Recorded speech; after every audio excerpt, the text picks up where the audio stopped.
자, 우리가 빌립보서 지금 계속해서 보고 있는데요. 사실을 말씀드린다면 지난주까지는 서론이었습니다. 빌립보서가 이제 모든 편지가 그래요. 바울의 편지가 처음에는 막 인사말이 나오고요. 그 다음에 기도하는 내용이 나오거든요. 그러니까 우리가 지난주까지 본 게 사실은 빌립보서의 그 서론이었던 거예요. 그러니까 바울이 정말 하고 싶은 내용은 이제 오늘부터 시작이 되는 거예요. 여러 가지 내용이 있죠. 그 안에서도 뭐가 어떻고 자 빌립보 교회 사람들한테 해주고 싶은 말들이 있었는데 그 몸통, 그 본론이 오늘부터 이제 시작된다고 보시면 됩니다. 그러면 이제 바울이 인사했잖아요. 그리고 내가 기도하겠다라고 했잖아요. 그러고 나서 빌립보 교인들한테 제일 먼저 해주고 싶었던 말이 뭐냐면은 안심하라는 것입니다. 안심하라. 왜 그럴까요? 왜 안심하라고 그랬을까요? 지금 바울이 어디서 편지를 쓰고 있습니까? 감옥에서, 로마 감옥에서 지금 편지를 쓰고 있거든요. 그러니까 바울이 복음을 전하다가 빌립보는 떨어져 있잖아요. 그러니까 빌립보 교회 사람들이 있는데 야, 바울 사도가 복음을 전하다가 지금 감옥에 갇히셨대 라는 소식이 빌립보 교회 사람들한테 전해진 거예요. 그랬더니 사람들이 걱정하는 거예요. 아이고 우리 사도 어떡하나, 우리 바울 선생님 거기 가셔서 얼마나 고생하실까 이렇게 걱정하는데 또 이 걱정을 넘어서서 걱정해가지고 결국 빌립보 교회 사람들이 돈을 모아서 바울을 좀 섬기라고 에바브로디도를 보내거든요. 그것도 그거지만 바울에 대한 걱정도 있는데 하나님에 대한 믿음이 흔들리는 사람들이 나타납니다. 어떤 거냐, 이런 거죠. 아니 바울 사도 그렇게 열심히 복음을 전했는데 하나님의 명령을 받아서 복음을 그렇게 열심히 전했는데 감옥에 갇혀? 좀 이상한 거 아닌가? 이렇게 생각을 하는 사람들이 나타난 거예요. 아니 진짜 뭐 부귀영화를 누리진 못한다 하더라도 최소한 복음을 계속 전할 수 있도록 하나님께서 길은 좀 열어주셔야 되는 거 아닐까? 바울이 그렇게 명령에 순종해서 자기 모든 거 다 버리고 복음 전파하는 일에 일생을 바치고 있는데 그러면 복음이 잘 전파돼도 하나님이 좀 환경을 열어주시고 도와주셔야 되는 거 아닐까? 이렇게 생각하는 거죠. 그런데 복음을 전하다가 감옥에 갇힌 모습을 보니까 이런 상황이 좀 이해가 안 되는 거예요. 우리도 이런 거 많이 경험하지 않으세요? 하나님 좀 너무하시는 거 아닌가 이렇게 생각하실 때 없으십니까? 저는 많습니다. 저는 많아요. 정말 주님을 사랑하고 헌신하는 분들은 좀 잘 되셨으면 좋겠거든요. 진짜 주님 또 어려운 상황에서 주님을 온전히 막 섬기고 그런 분들을 보면 아 저런 분은 정말 하나님께서 좀 잘 되게 해주셨으면 좋겠다. 예를 들면 선교사님 같은 분들 계시잖아요. 선교사님들 진짜 고생하시는 선교사님들 계시잖아요. 그런 선교사님들 진짜 부귀영화 다 버리고 주님 믿고 그 믿음으로 이렇게 순종하시면 최소한 뭐 부귀영화를 누리시는 건 아니니까 건강하게 정말 주의 복음을 선포할 때마다 영혼들이 돌아오고 이런 일들이 있으면 좋겠는데 그러지 못하는 일들 있잖아요. 막 아프시고 선교사님들 아프시면 마음이 아프거든요. 진짜 그렇게 다 버리고 가셨는데 몸이 아프셔서 또 돌아왔는데 있을 곳이 없어서 방황하시는 선교사님들 그 보면은 하나님께서 좀 더 돌봐주시면 참 좋을 텐데 또 옛날에 이런 기사 많이 났습니다. 요새는 좀 없어졌는데요. 새벽 기도 가는 70대 어르신 교통사고로 사망 이런 기사 가끔 나왔습니다. 그거 보면 또 마음이 아 주님 우리의 생사 화복이 다 주님께 달린 거긴 하지만 그래도 새벽 기도 가다가 교통사고로 돌아가셨다는 것도 왠지 좀 마음이 좀 그런 거예요. 또 이렇게 보면은 사람들이 또 아이고 뭐 교회가 새벽부터 교회 간다고 그러다가 뭐 이렇게 되고 아 하나님 이러면 오히려 복음이 가려지지 않겠습니까? 이런 생각도 하고 아 주님 좀 편안하게 그렇게 됐으면 좋았을 텐데라는 생각도 이제 드는 거죠. 더구나 몇 년 전에는 아프가니스탄에 선교 가셨던 분들이 테러 집단한테 붙잡혀서 선교사님도 그 목사님 인도하셨던 목사님도 이렇게 참수당했죠. 이제 그런 일들이 있으면은 아 하나님 좀 너무하시는 거 아닌가 이런 생각을 하게 되는 거예요. 지금 빌립보 교인들 중에도 그런 마음을 먹는 사람들이 있는 거예요. 아니 바울 사도 그렇게 헌신하고 했는데 막 감옥에 갇히는 거 좀 너무하신 거 아닌가? 그런데 또 어떤 사람들은 어떤 마음을 먹을 수 있냐면은 이제 막 예수를 믿은 사람들 있잖아요. 빌립보 교회 중에 당시에 예수님을 믿는다는 건 예수님을 나의 주님으로 고백한다는 거잖아요. 근데 그게 쉬운 일이 아니었습니다. 우리가 입으로 시인하면 뭐 믿음 구원에 이르고 이렇게 얘기 너무 쉽게 생각하는데 그 당시에는 주님이 한 분 계셨어요. 이미 로마에. 누가 주님일까요? 로마의 황제입니다. 로마의 황제가 주님이었어요. 그러니까 예수님이 주님입니다 라고 선언한다는 거는 로마 황제가 아니라라는 말이 들어있는 거예요. 그러니까 예수님이 나의 주님이심을 고백합니다라고 말을 하는 것은 굉장한 용기가 필요했습니다. 로마 황제가 나의 주님이 아니고 예수님이 나의 주님이십니다. 이렇게 말을 해야 되는 거예요. 그러니까 이 빌립보 교회 사람들이 그때 로마 식민지였잖아요. 예수님을 믿고 교회 신도들이 됐다는 거는 로마 황제가 아니라 예수님이 나의 주인이다라고 고백한 사람들이라는 거예요. 그러면 그분들은 어떤 생각을 하냐면은 예수님이 훨씬 능력에 주고 예수님이 훨씬 로마 황제보다 강한 권세가 있으신 분이다라고 고백한 거거든요. 그런데 그 예수님을 전하다가 로마의 감옥에 갇혔다는 거는 예수님이 오히려 더 힘이 약한 거 아닌가? 로마 황제가 더 강한 거 아닌가? 더 크고 능력이 많은 거 아닌가? 이런 의심을 하게 된다는 거예요. 믿음이 흔들리게 됐다는 거예요. 그러니까 바울이 그걸 걱정하는 거예요. 자기를 걱정하는 것도 걱정하고 이 빌립보 교인들이 믿음이 좀 흔들릴 수 있겠구나. 내가 감옥에 갇힌 것 때문에. 하나님 좀 너무하신 거 아니냐 이런 생각을 하는 사람들도 있고 하나님이 더 힘이 더 약한 거 아니야? 이런 생각을 하는 사람들도 있겠구나라고 바울이 걱정하는 마음이 든 거예요. 그래서 처음에 나온 그 결론이 그 본론이 걱정하지 말라는 거예요. 그러면서 얘기하는 게 12절 다시 한번 읽어볼게요. 12절 한번 읽어봅시다. 형제들아 내가 당한 일이 도리어 복음 전파의 진전이 된 줄을 너희가 알기를 원하노라. 아멘. 걱정하지 말라는 거예요. 내가 당한 일이 뭡니까? 지금 바울이 당한 일이 뭐예요? 감옥에 갇힌 거예요. 이 일이 니네 걱정하지?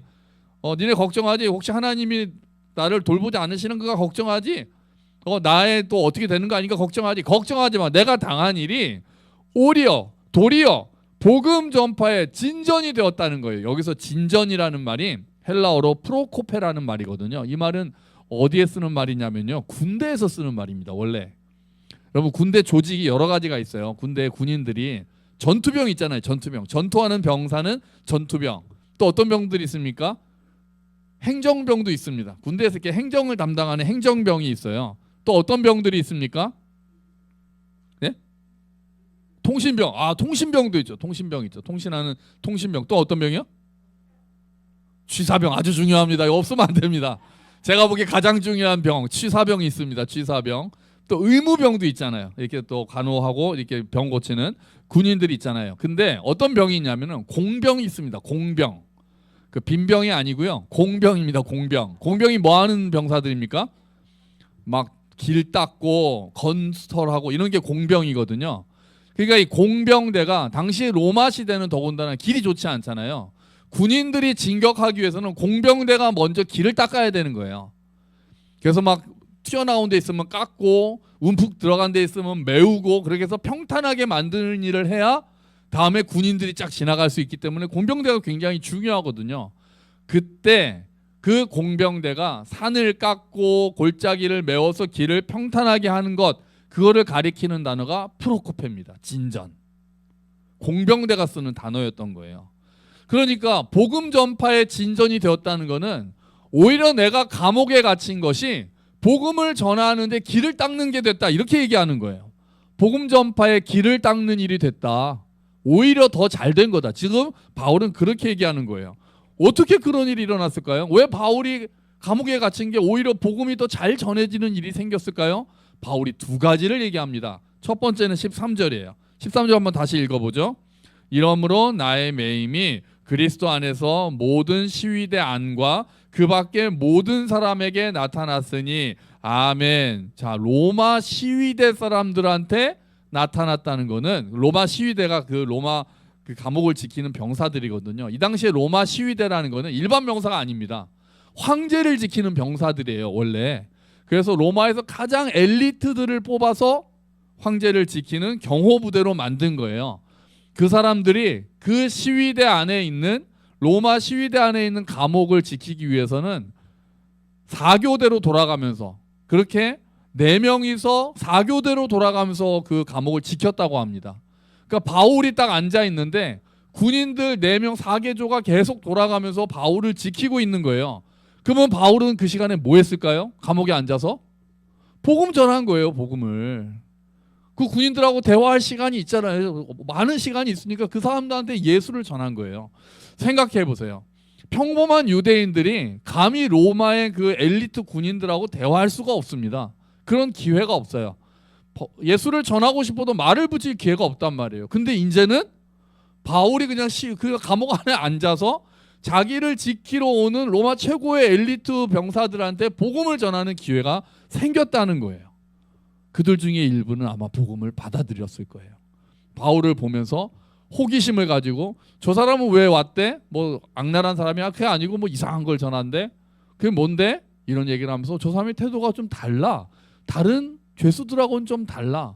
우리 옛날에 안중근 의사가 감옥에 갇혔을 때 그 일본인 간수가 안중근 의사한테 감복해가지고 나중에 안중근 의사가 전해준 거 간직하고 있다가 이렇게 내놨잖아요. 그 인격에 감복해가지고 그런 일들이 일어나고 있다는 거예요. 그렇게 바울이 로마에서 복음을 전하기를 되게 원했는데 지금 로마 감옥에 있는 엘리트 그 안에 앉아서 엘리트 군사들한테 복음을 전하는 일이 일어났다는 거예요. 감옥에 갇혔기 때문에 가능한 일이 됐다는 거예요. 두 번째가 있습니다. 또 부수적인 효과가 14절이에요. 14절 같이 읽어볼까요? 형제 중 다수가 나의 매임으로 말미암아 주 안에서 신뢰함으로 겁없이 하나님의 말씀을 더욱 담대히 전하게 되었느니라. 아멘. 자, 이 형제들은 아마 로마 교회에 있었던 사람들인 것 같아요.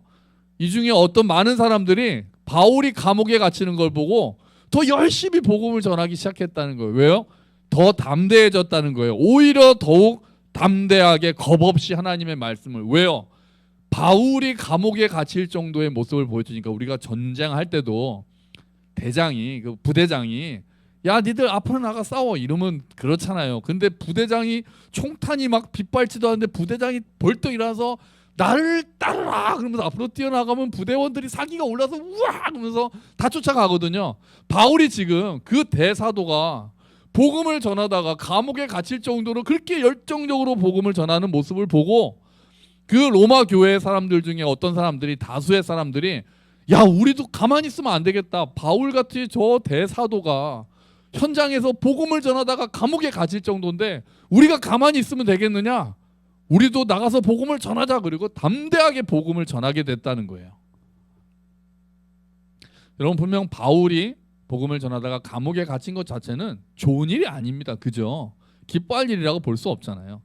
어쩌면 바울도 답답한 마음이 있었을지도 몰라요. 감옥에 갇히게 되면서 내가 복음을 더 전해야 되는데 이렇게 하나님께서 나를 이렇게 감옥에 갇히도록 허락하신 것은 왜 그럴까? 답답한 마음이 있었을지도 몰라요. 그런데 하나님께서는 바울이 생각지도 못한 방법으로 복음 전파의 길을 열고 계셨던 거예요. 바울이 생각지도 못한 것. 갑자기 로마 군인들한테 야 이렇게 복음을 전할 수가 있게 되었구나. 그리고 바울이 감옥에서 듣는 소식이 로마 교회의 그 성도들이 더 담대하게 복음을 전하기 시작했다는 얘기를 들으면서 야 하나님의 일하심이 참 기묘하구나. 오히려 내가 감옥에 갇힌 게 복음은 더 널리 전파되는 일이 일어났으니 와 이렇게 된 거예요. 이렇게 바울이. 그러니까 빌립보 교인들한테 걱정하지 마라. 오히려 복음 전파에 진전이 이루어졌다라고 이야기하는 거예요. 이런 것들을 다 포함한 단어가 12절에 나옵니다. 우리 12절 다시 한번 읽어볼게요. 12절에 읽어보죠.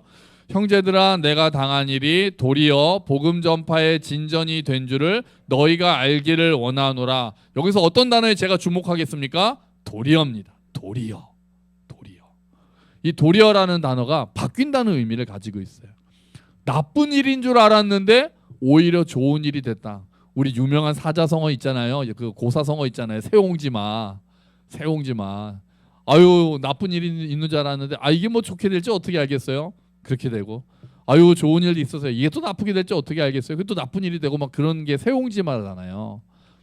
그러니까 바울은 그렇게 얘기하는 거예요. 내가 당한 일이 나쁜 일인 줄 알았는데 도리어 복음 전파가 더 이루어지는 놀라운 일이 일어났다.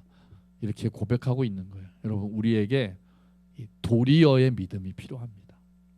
도리어의 믿음. 우리가 당한 일이 보기에는 나쁜 일 같지만 하나님께서 이 일을 어떻게 사용하실지는 우리는 아무도 몰라요. 그 안에서는 몰라요. 우리와 함께 하시는 하나님께서 내가 당한 일 이것 때문에 답답하고 억울하고 속상할 수 있지만 혹시 하나님께서 이 일을 사용하셔서 선하게 일을 이루어 가실 수 있다는 걸 우리가 지금은 모를 수 있다는 거예요. 바울이 감옥에 간 건 나쁜 일이었어요. 하지만 도리어 하나님께서는 그것을 통해 복음이 더 널리 전파되게 하셨어요. 요셉이 형들에게 팔려서 이집트로 간 거는 나쁜 일이었어요. 하지만 도리어 그것을 통해서 이스라엘이 기근에서 구원받는 일을 하나님께서는 이루셨습니다. 그 중에 가장 대표적인 사건이 뭐겠어요? 성경에서 도리어의 역설이 가장 크게 드러나는 게 십자가입니다. 십자가. 정말 가장 극악한 형벌, 그 형벌을 예수님께서 당하셨지만 도리어 그 십자가를 통해 하나님께서는 죄인들을 구원하는 도구로 사용하셨던 거예요. 이 믿음이 우리에게 필요한 거예요. 여러분, 하나님은 도리어의 하나님이심을 믿습니다.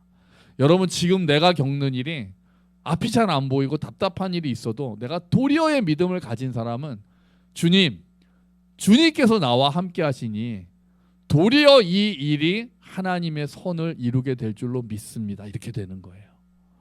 그래서 도리어의 그 신앙을 가진 사람들은 어려운 일 앞에서도 낙심한 채로 있지 않는 거예요. 여러분, 어려운 일을 당하셔도 낙심하지 마십시오. 우리가 생각할 때는 돌아가는 길 같지만 하나님께서 보실 때는 그게 더 빠른 지름길일 수가 있습니다. 우리가 볼 때는 아무 일도 일어나지 않고 오히려 퇴보하는 것 같이 보일지라도 하나님께서는 멈추지 않고 그 가운데서 분명히 일하시고 계심을 믿습니다. 여러분, 우리의 지혜보다 하나님의 지혜가 더 큽니다. 우리의 능력보다 하나님의 능력이 더 큽니다. 우리는 우리에게 닥친 상황을 보고 그 안에 매몰되어 있는 것이 아니라 도리어의 하나님을 믿고 언젠가 우리가 하나님 앞에 도리어 그 일이 나에게 이렇게 선하게 이루어졌습니다라고 고백할 날을 믿고 오늘 나에게 주어진 상황에서 더 기도하고 말씀 붙잡고 내게 주어진 일에 최선을 다하면 되는 겁니다. 여러분, 지금 답답해 보이는 상황 속에 혹시 계십니까? 도리어의 하나님을 믿게 되시기를, 그 도리어의 하나님을 신뢰하시기를 축원합니다. 그 도리어의 하나님을 붙잡고 기도하며 다시 일어서서 믿음의 길을 걸어가시는 저와 여러분이 되시기를 주의 이름으로 축원합니다. 아멘. 아멘. 우리 같이 기도하죠. 도리어의 하나님, 지금 내가 가지고 있는 이 상황, 내 이 답답한 일들, 도리어 이 일들을 통해 하나님께서 선을 행하시는 분이심을 믿습니다.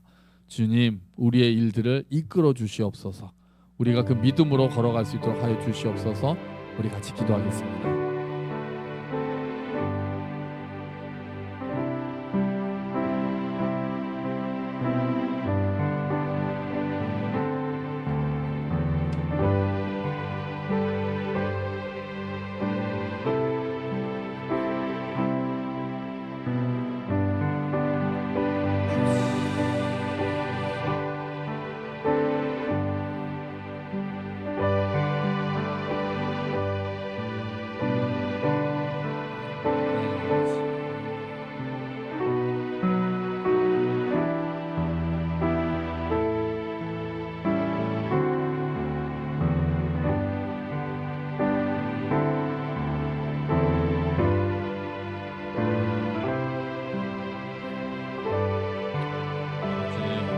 하나님께서 우리에게 함께 하시는 것 같습니다. 우리와 함께 하시는 하나님께서 모든 것들을 하나님께서 선을 이루시는 분이심을 믿게 하시고 그 믿음으로 일어서는 우리가 될 수 있도록 도와주시옵소서. 하나님께서 이루어 주시옵소서. 주님, 그 믿음으로 소망으로 일어서는 우리가 되게 하여 주시옵소서. 아버지, 주님 도와주시옵소서. 감사합니다. 아버지.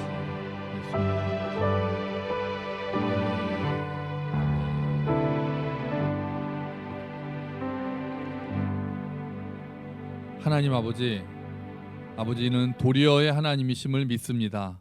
주님, 바울이 감옥에 갇힌 일이 겉으로 보기에는 답답한 일이고 복음이 잘 전파되지 않는 것 같고 하나님이 돌보시지 않는 것처럼 보일지라도 도리어 그 일을 통하여, 감옥에 갇힌 일을 통하여 복음이 더욱더 전파되고 로마의 군인들에게 복음을 전하게 되고 오히려 성도들이 더 담대하게 복음을 전하게 되는 일을 가져왔다는 것을 고백하며 도리어의 하나님을 고백하는 바울의 모습을 봅니다. 주님, 그 하나님이 우리 하나님이심을 믿습니다. 지금 우리에게 설사 내가 보기에 답답하고 억울한 상황이 있을지라도 도리어 하나님께서 이 모든 것들을 사용하셔서 선을 이루시고 우리를 단련시키시며 하나님을 더욱 알게 하실 줄로 믿습니다. 우리와 함께 하시는 하나님이시니, 우리를 떠나지 않는 하나님이시니 이 일들을 통하여 선한 일들을 이루어 주시고 우리가 그 하나님의 일하심을 보며 하나님께 영광 돌리는 날이 속히 오도록 주님 도와주시옵소서. 우리가 보기에는 돌아가는 길 같지만 하나님이 보시기에는 그 길이 최선의 길임을 알고 우리가 순종하며 걸어갈 수 있도록 주님 은혜를 베풀어 주시옵소서. 감사합니다. 주님, 예수 그리스도의 이름으로 기도합니다. 아멘.